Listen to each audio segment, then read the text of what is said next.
Читалище Пробуда, 1908 година, село Воден.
Читалище Полука, 1908 година, село Черногорово.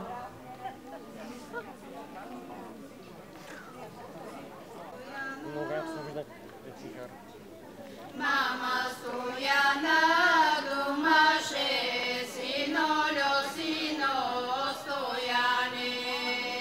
Синолю, сино Стояне, не люби сино Дервенка. Не люби сино Дервенка, деня Дервенка хубава.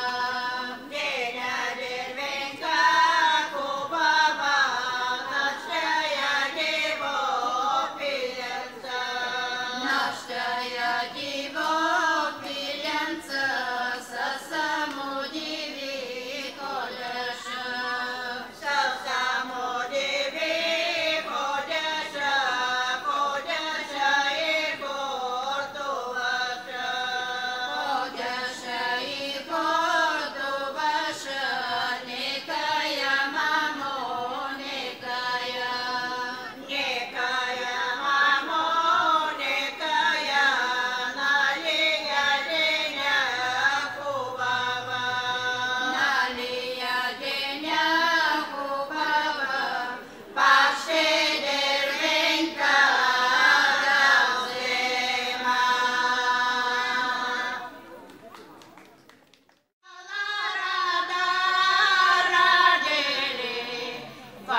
на мой духовен учител, на Богородица, на Исус Христос, на Свети Костадин, на Света Елена, на всички духовни учители, на всички светии, на всички ангели, архангели, на цялата духовна иерархия.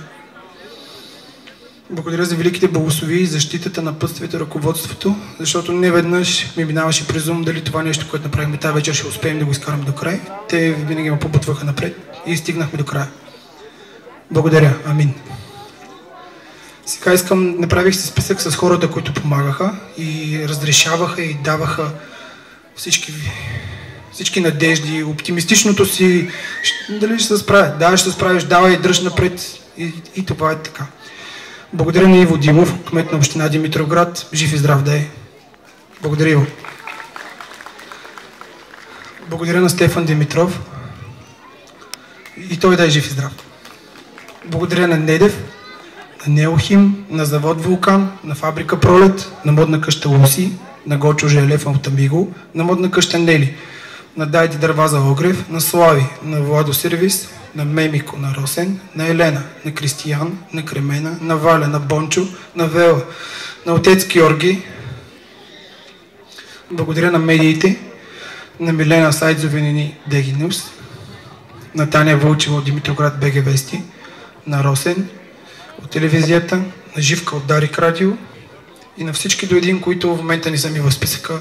Всеки, който е казал давай дръж, ще се справиш по най-добрия начин. Благодаря. Живи и здрави да бъдат. Така да бъде.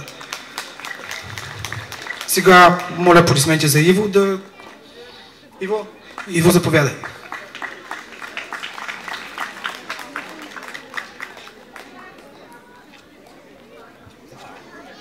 Благодаря, Жоро. Съвсем накратичко, уважаеми приятели, аз искам първо да ви поздравя с това събитие, което се провежда на територията на община Димитровград за втора поредна година.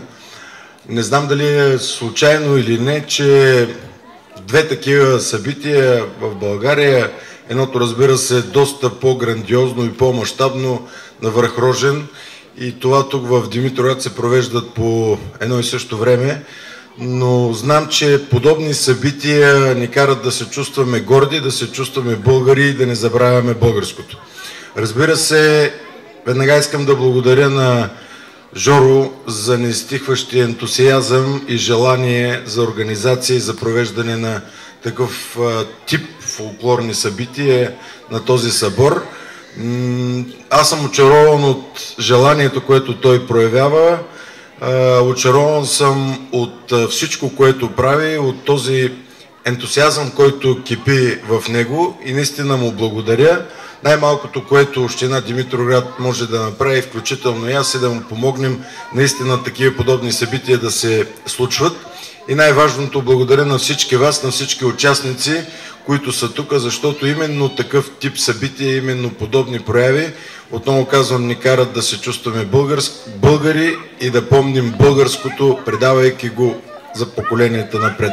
Благодаря ви, бъдете живи и здрави и успех!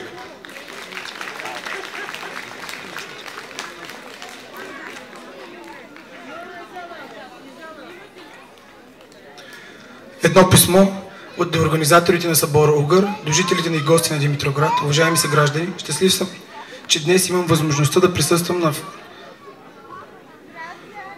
на вашия събор Угър.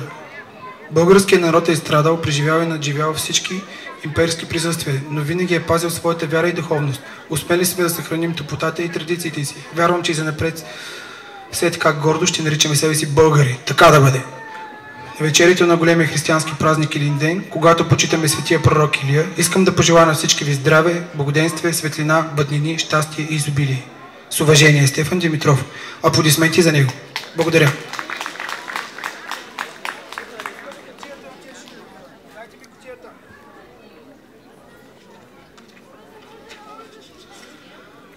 В интернет организираме онлайн обучения за мъже, за жени, за групи и така нататък. Води ги един мой много добър приятел, Ясен. Организираме една бойна задача. Бойната задача ще се състои на 1 и 2 август, събота и неделя. Има една прекрасна река, тя се казва Скаличица, другото име е Каилийка. Минава през моето село Върбица, Езерово и Бодрово. Тази река има много шишета, много пластмаса в нея и желязо, което ни трябва да се стои там. и всеки, който иска, може да се запиши, да им да изчистим. Така да бъде. Миналата година бях донесъл черешовите топчета, имаше малко, знамената бяха свобода или смърт и това време мина. Сега си направих ново и е и там. На него пише чиста и свята България. И е време България да бъде почистена.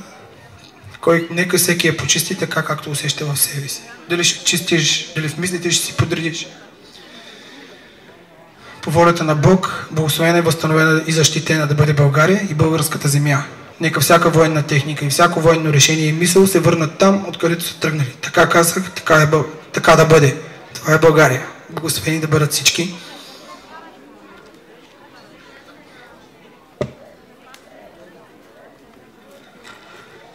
На моя съученичка баща е болен. Събираме пари за неговото здраве.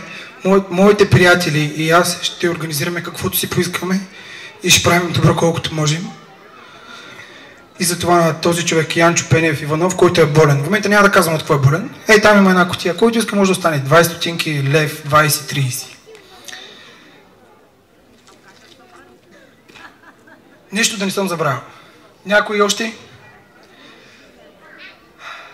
Сега какво следва? Хора.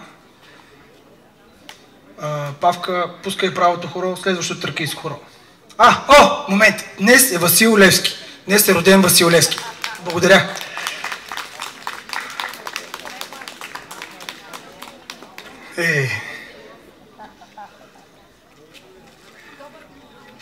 Добър вечер на всички гости. Аз се казвам Христина Нанева и сега ще ви представя част от одата Левски на Иван Вазов и стихотворението Песен за апостола на Асен Босев по случай 178 години от рождението на апостола Васил Левски.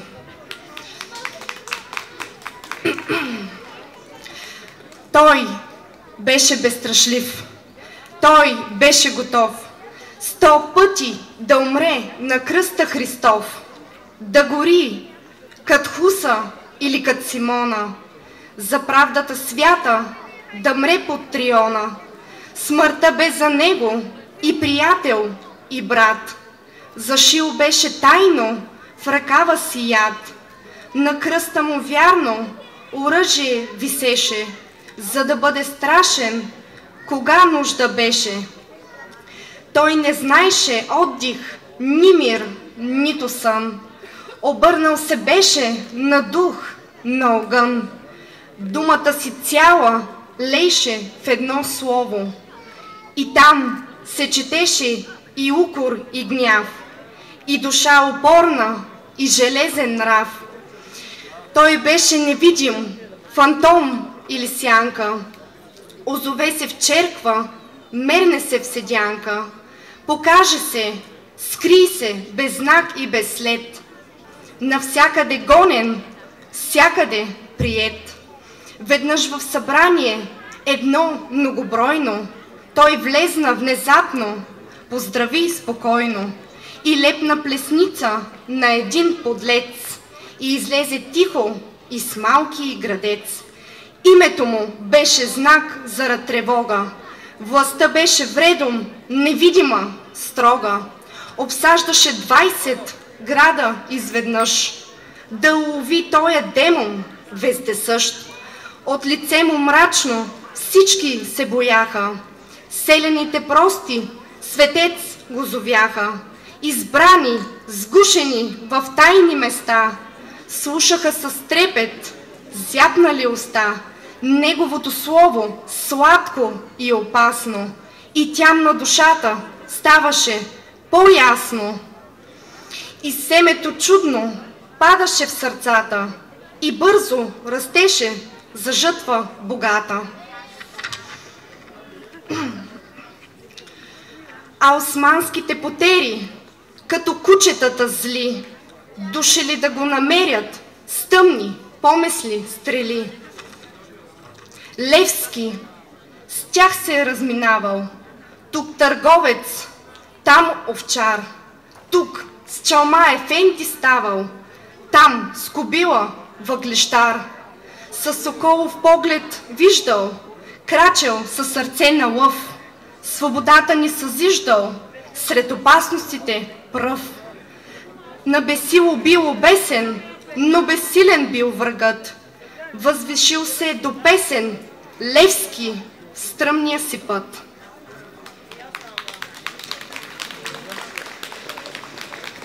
Благодаря. Поканил съм отец Георги, за което много благодаря, че дойде тази вечер. Нека да чуем неговите благослови. Моля, заповядай.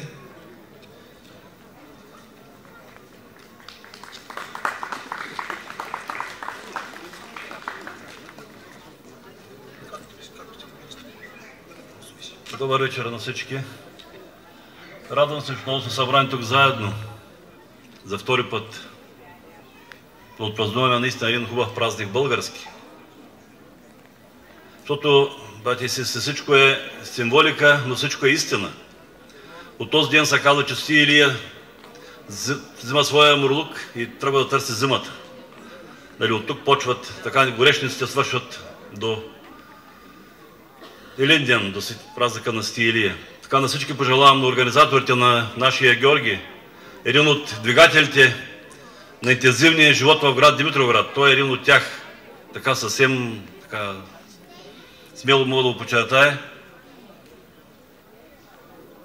Пожелавам всички здраве и най-добро и Бог да бъде с вас всички дни. Амин.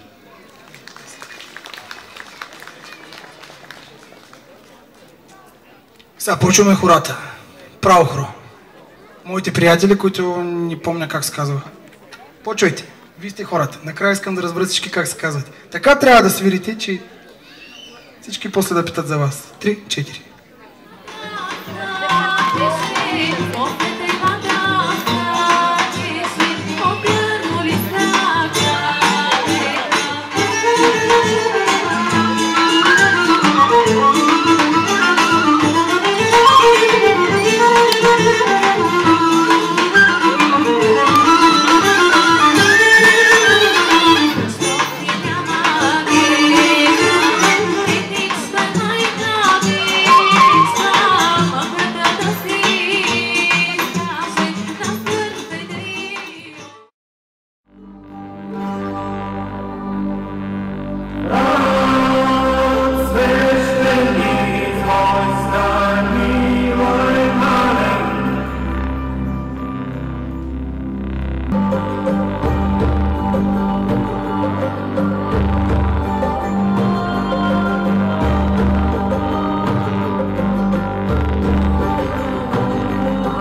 Снимаш ли? Не снимам. А ти кога трябва да... Ти мъжки снимам. Женски, чуженски.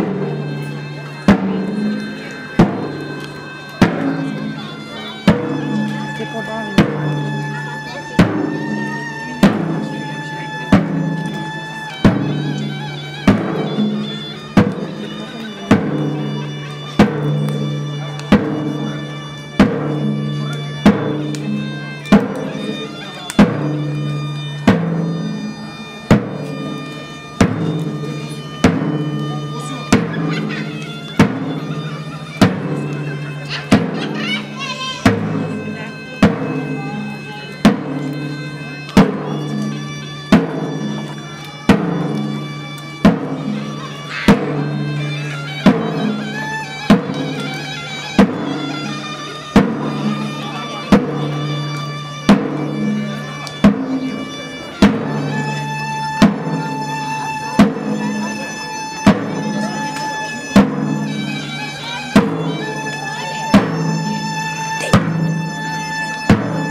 Снимай тях, снимай момичета, аз снимам момчета.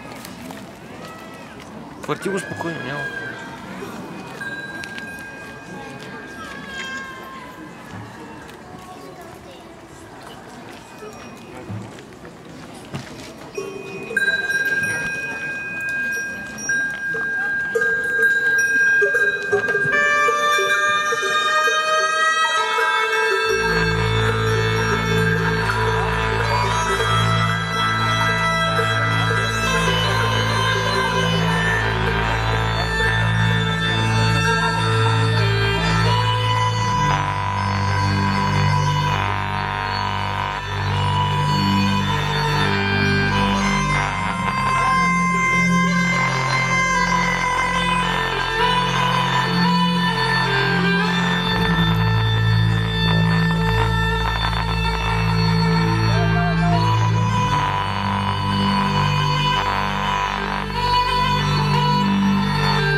благословени да бъдат бездомните, благословени да бъдат децата, благословени да бъдат всички възрастни хора. Божията милост и любов, нека любовта, топлината и грижата да стоплим и закриляме сърцата и душите им. Така казах, така да бъде!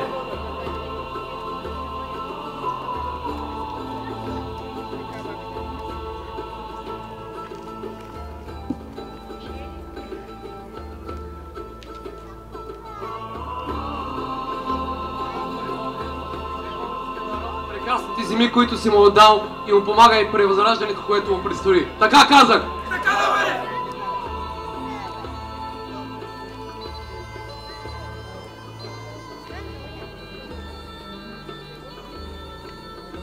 Господи Боже мой, и който си на небеса, да се свети Твоето име, бъде Твоето.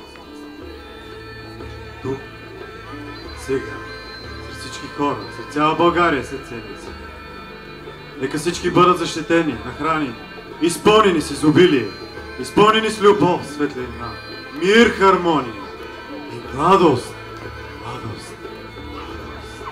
Така казах, така да бъде!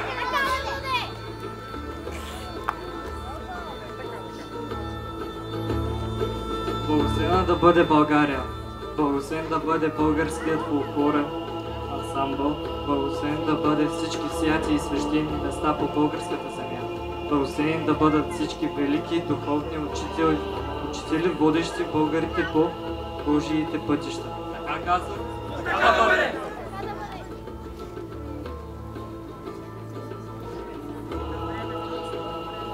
Благословени да са ни реките, благословени да са планините, благословени да са ни децата, благословени да са делата. Така казах. Така да бъде! Господи, по молитвите на светите наши отци, благослови тази земя и нека проводи свети Илия да дойде тази вечер при нас и да бъде с нас. Така казах. Така да бъде! По волята на Бог, благословени да бъдат жените, благословени да бъдат мъжете, благословена и защитена да бъде свещената връзка между мъжа и жената. Така казах, така да бъде! Благословена да бъде България, благословени и пречистени да бъдат реките, благословени и защитени да бъдат горите, благословени равнините, благословени планините, благословен, защитен и размножен да бъде животът по цялата земя българска. Така казах! Така да бъде!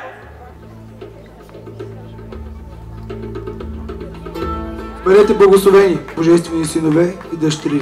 Така казах, така да бъде!